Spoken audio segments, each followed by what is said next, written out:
Does arm pump surgery actually alleviate the symptoms associated with arm pump? This was a question that came in from Sydney, and I want to thank all of you for sending in the questions. They're coming in more and more, and I appreciate you using this as an opportunity to get your frustrations answered. When I was talking with Sydney about this situation, what we have found is the athlete was enduring a tremendous amount of pressure in the forearms. The question came up, should I get arm pump surgery? It has been my experience at the time of this film, 38 years of experience, I've literally seen about a 50-50 whether or not the surgery does or does not work.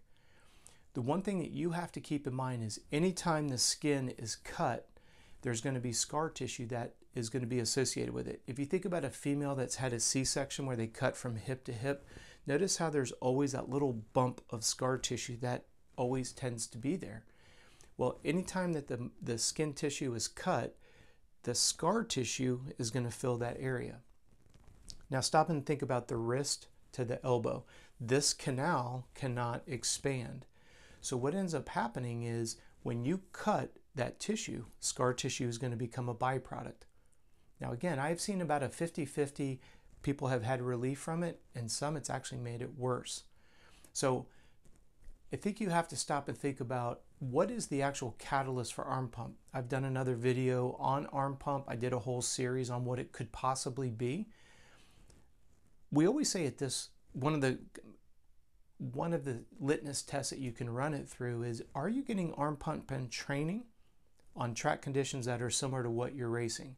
I understand if you ride a track that's very dry and dusty and then you go to a track that's very deep and loamy, those conditions can have a tendency for you to over grip. That could be leading to arm pump. But for all intents and purposes, the big question that I have for you when it comes to arm pump is, do you incur arm pump in training the same way that you're enduring it during racing? Because if you're not, stop and recognize that there's a difference between the way you're training and the way you're racing.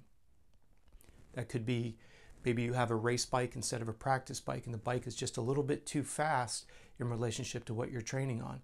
Maybe your race bike doesn't have a lot of hours, the frame's excessively stiff. Maybe you've got a fresh A kit on your practice bike. There's a multitude of things that could be contributing to it. My experience as a physiologist is that the athlete's belly button gets behind the pegs. They're being pulled by the bike instead of being centered or over maybe the front of the bike a little bit more. So the bike has a tendency to push the rider instead of the rider being pulled by the bike.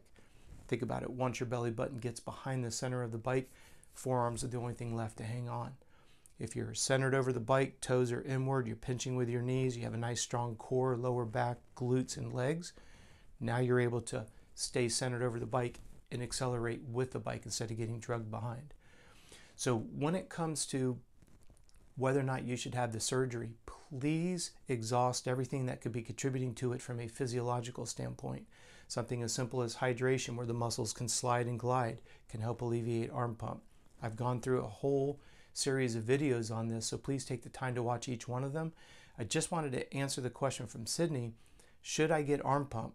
I can't say definitively yes, and I can't say definitively no, but as a physiologist, I would encourage you to exhaust everything that you can control before you pursue surgery, especially when you look at the residual of scar tissue.